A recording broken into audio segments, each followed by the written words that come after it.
the year's over. It is. It's flew by too. I tell you, it's been a great year for Honey Path. We really had a lot planned this year. Lot we did, and just been a great year.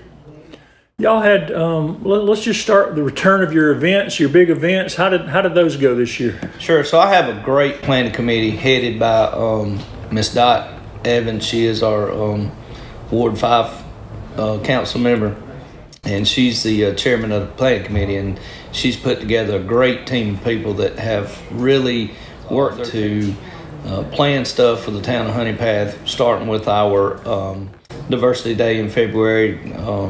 That's African American Month, and right on through our Memorial Day Easter egg hunt, then Memorial Day, and we had a great 4th of July fireworks show this year, all bought locally. And the fireworks were, and opened the town pool. We one of only 2 towns, I believe, in South Carolina that has an active pool. So we opened it up for kids and adults alike, and we took precautions, keeping everything clean, and requesting people wear masks when they're not in the pool, and keeping all the bars and the diving boards sprayed and cleaned, and of course, we limited the number to DHEC approved amounts inside the fence at the pool there, and had some live entertainment. Too many to name. I don't want to miss anybody, so I'll just say we had some great entertainment. Went on through. We had our October festival. We called it the Sugarfoot Fall Festival. Went real well. I went around that night and talked to all the vendors, and they were well pleased with the crowd, and wanted to give me business cards so they could come back at future events. So Christmas parade went well. The lighting of the Christmas tree went well.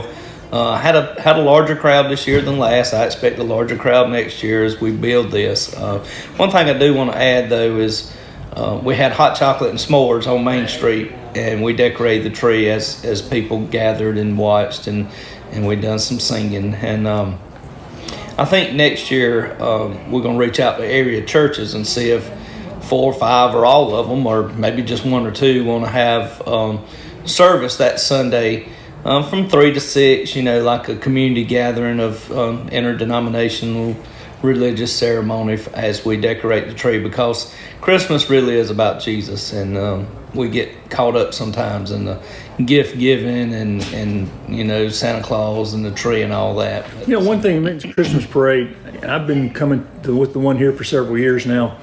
One, y'all have the best Main Street set up for a parade of anybody. I mean, with that dog leg there, it's a great place for a parade. But 2, that's the biggest crowd I've seen at that parade in a long time. That was a really big crowd. Yeah, I contributed a lot of that too. Last year's parade was like 7 miles long through the country. Our parade went through most of the areas in Honey Path, and people could sit on their porch and watch. And I just think people's over the COVID lockdowns, and they done. They just want to get out and enjoy life again, and I contribute a lot of that to the crowd we had. Very big crowd. I was glad to see so many people standing on the side of the road, and as I come through, it was just smiles and waves, and I was so proud of our little town. Our businesses really get behind what we're doing here in Honey Path, and the festivals, the parades. They're always involved, always donating prizes or money or advertisement space, and it helps us out so much. The businesses are burdened with tax and hospitality tax and business license and all that, but when it comes time to give to the community, they reach deep in their pockets and go ahead and give more, and we appreciate their business being here in town. Let's talk about the business. How was the year for economic development here in Honey Path? So we've got some things going on in the background. So of course I can't talk a lot about them, but got something moving on the Chicola Mill site, I think, promising this time. I don't want to go into no details, because as the previous administrations in Honey Path found, you get the people excited and you don't deliver, they get upset with you. So we're working with some folks, and I think that's coming. We still have a huge asset behind town that's being developed. Again, I don't want to say too much towards that, but got a lot of new businesses coming to town, and several people's reached out to me and looking for buildings, and I had a citizen sit down with me 2 or 3 days ago, and he brought his plans in of what he wants to do downtown, and I think it's a great idea. But it's his to share, not mine. So I'm full on board with what he's wanting to do, and we'll work with him as much as we can to make it happen.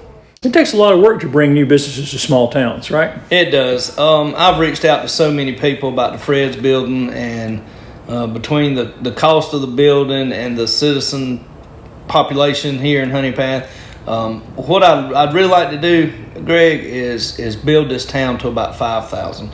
5,000 seems to be the magic number, and we're about 900 off from that. But 5,000 seems to be the magic number for a second grocery store, or some more bigger type department stores or grocery stores. We've talked about over this years when we've gotten together, some of the public works and infrastructure stuff y'all have done this year. Let's talk about that a little bit. Remind people, you got a new truck to help haul stuff off. You got some other things going on. Let's just talk about the public service aspect of the year. Well, a couple things. One thing I implemented sometime this year, maybe late last year, was we have a lot of renters in town, and a lot of renters get evicted, and a lot of renters have their items placed on the curb, and it kind of messes the town up. It junks it up a little bit. So one of the things I've implemented is loaning out our trucks over the weekend, and we have 3 or 4 trailers that we loan out that you can have during the week. And if you're going to evict a tenant, or you're going to have a house clean out, please borrow one of these trailers from us. You put all the stuff in the trailer and it don't junk up beside the road, and we come and haul it off for you, free of charge, of course. Well, your taxes pay for it, but so that's helped out a lot. The town, I think, is a lot cleaner than it has been in the past. We still have some people that don't want to abide by that and still want to just pile trash and debris on the side of the road, and we really got to get a handle on that. But we did buy a new trash truck. The old one's only 10 or 12 years old, but you know them things run constantly, and even when they're not running, they're running. So things break down, and once maintenance supersedes a payment, you might as well just buy a new one. I mean, if you're spending more to keep this one running than a payment on a new one, it's probably time to go ahead and buy a new one. So we did, and it's working out well, and we've added a couple more CDL drivers, so we don't get behind like we have in the past with ones out with a hurt foot or COVID or anything like that. So trash service has been a lot steadier here lately than we've had in the past, even under my administration. I'm not pushing this to anybody else. I'm just saying every administration has problems, and we're trying to work through them just like they did in the past. So how is capacity on like water and sewer and everything looking pretty good on that? So we got a grant a year or so ago, and the grant was to smoke the lines, run cameras down the lines, and we did find out, we send our sewer to Ware Shoals to be treated, so we have to pay for that sewer space down there in Ware Shoals. What we did find out when we smoked the lines is a lot of our storm drains are emptying straight in the sewer. So we're paying Ware Shoals to treat drain water instead of just sewer. So we've spent about $500,000. Tougaloo, I believe, was the company that come down, and they corrected a lot of those problems. And we have noticed that we hadn't had to add a surcharge to the sewer bills, and well, I think probably my whole administration, I've waived them, and the water we send into Ware Shoals is more sewer now, not storm water. But we got $1.9 million from the ARP, America Rescue Plan. Every small town got it. Every county got it, and we very limited on how we can use that. But one of the 2 or 3 things that's real obvious is water and sewer infrastructure. So we plan on using most of that money to update a lot of our sewer, update some of our water tanks, and we have several, and some of our water lines, and we need to run new water and sewer in some areas. So eventually I think what we can do is reduce the burden on the citizens working on their water bills, utility bills, to get them lowered in the future. So money well spent. And we got to use it right, or we got to pay it back. So we're making sure we do what's right by the federal guidelines. Yeah, it's one of those things that's hard to get people excited about, but I think, like I said, the other towns and the county are using large portions of that for the same sort of thing. Things that it's hard to tell somebody, we've got to spend money on sewer, and they just think they flush, or Yeah. they don't think about that. What about roads? How are your roads looking down? A lot of the roads in Honey Path are state roads. A lot of them are county roads. Some of them's town roads. Seems like we're taking care of the county roads now as well. But with saying that, I got to say that, and I plug his name every time you interview me, but Rusty Burns and his crew at Anderson County are phenomenal. I've called him several times and said, Rusty, I hate to sound panicky, but I need this road repaired today. I got a guy that lives on it that's, elderly and some health issues, and we just can't get to him. And I tell you, within hours, they were down here putting a new culvert in and getting the road back opened. And we had probably one of the biggest rains we've had in decades. And y'all got hit harder than anybody in the county. Got hit real hard. We lost 5 roads that day. Had to block them off. Some we had the county come down and do a test on them, and they were like, you can open this one back up, but put cones on the side so people don't ease to the side and stuff like that. But we lost several roads that day, and some had to be repaired before they were passable again. But we have several projects going on right now with the maintenance department. They're doing a grinder pump installation. They're running new trunk lines for that. They're putting in grinders.